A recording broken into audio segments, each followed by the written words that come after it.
American Handgunner Insider. Hey folks, Tom McHale here with another episode of American Handgunner Insider. Today we're going to talk about optics. Unless you've been asleep under a rock, you may have noticed they're kind of all the rage these days. And while some people think it's a fad and technology gizmos and useless compared to iron sights, I have a slightly different opinion. Why? Well, here you go. See, these are full-time glasses I'm wearing, and as I get just a little bit older, my eyes are not quite what they used to be.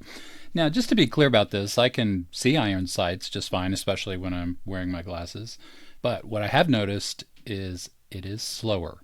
It takes me longer to bring my gun up into view and get a good sight picture with iron sights than it used to when I was younger. And if you think about it, it makes sense. With an iron sight setup, you've got three things to worry about focusing on, and your eyes, have to sort that out: the rear sight, the front sight, and the target. Now, biology and physics dictate that you can only focus on one thing at a time, and while you may think you see all three things clearly, that's just your brain switching back and forth between those three different focal points. So maybe it's not slow eyes, maybe it's slow brains, but let's not go there. What I have found is using handgun optics, red dot sights, my eyes and maybe my brain can operate a little bit more effectively and a little bit faster. Okay, maybe significantly faster using a red dot sight. I like them. Try it yourself. You may not.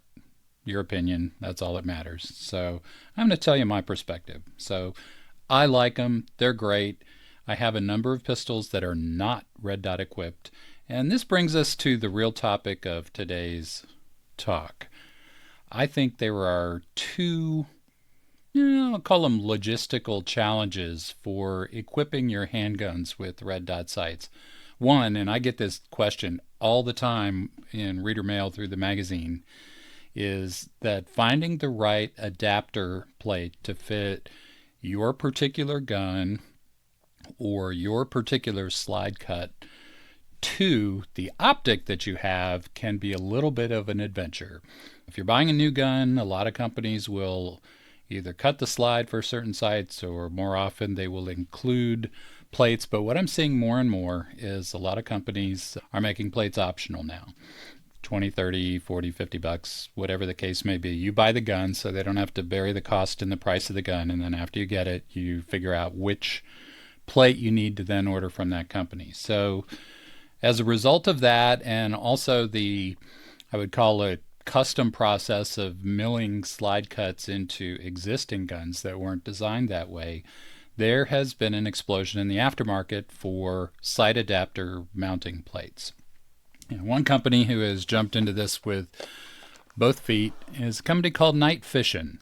Kind of like Night Vision, but with an F and just one S. So it's nightvision.com if you want to get more information or look and see what they have. But they're starting to make a pretty wide variety of high-quality stainless steel. As you can see, they're black-coated for anti-glare and to kind of match most guns on the market. Adapter plates for popular sights and popular handgun models. Right now, they've got a bunch of them available for various GLOCKs, CZ pistols, SIG SAUER pistols, and Springfield Armory guns. I expect that list to grow as we move forward. So that's problem one, finding the right sight. Aftermarket is stepping in. Folks at Night Fision are bringing you lots of options for that. But that leads us to problem two. And that is that of co-witnessing with your iron sights. Now, most times it's a little bit of a crapshoot or a roll of the dice. You put in an adapter plate, you mount your particular optic, and the sights on your gun are probably going to be too low if they're original normal iron sights. Some companies are putting tall suppressor height sights on guns that they ship, but even that's still a guess because they don't know what kind of plate and optic you're going to have on your particular model. So here's what's kind of nifty. Also from the folks at Night Fision, combo sets. They make the plate for a particular gun and optic, and they make and include a set of backup iron sights. Now, what this allows, they know all the dimensions. They know the thickness of the plate. They know which optic you're going to use. They know exactly where that window is going to sit on the slide. So they can make and include a set of backup iron sights that are perfectly sized for a 1/3 co-witness. Now, why is that important?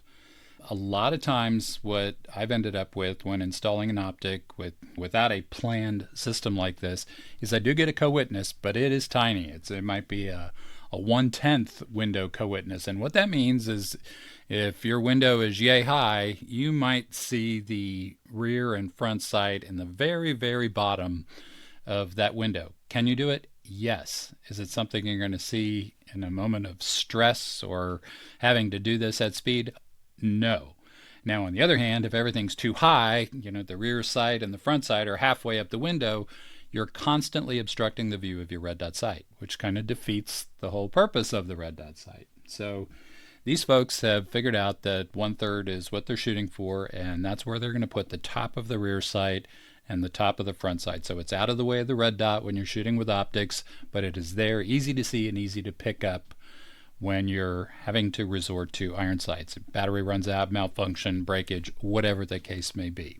So installation couldn't be easier because the Night Fision folks put everything you need, well, almost everything you need in the box. And what I mean by that is for installing the plate and the optic itself, you get a nifty little tool with the Torx or I suppose Allen on the end, depending on the particular setup.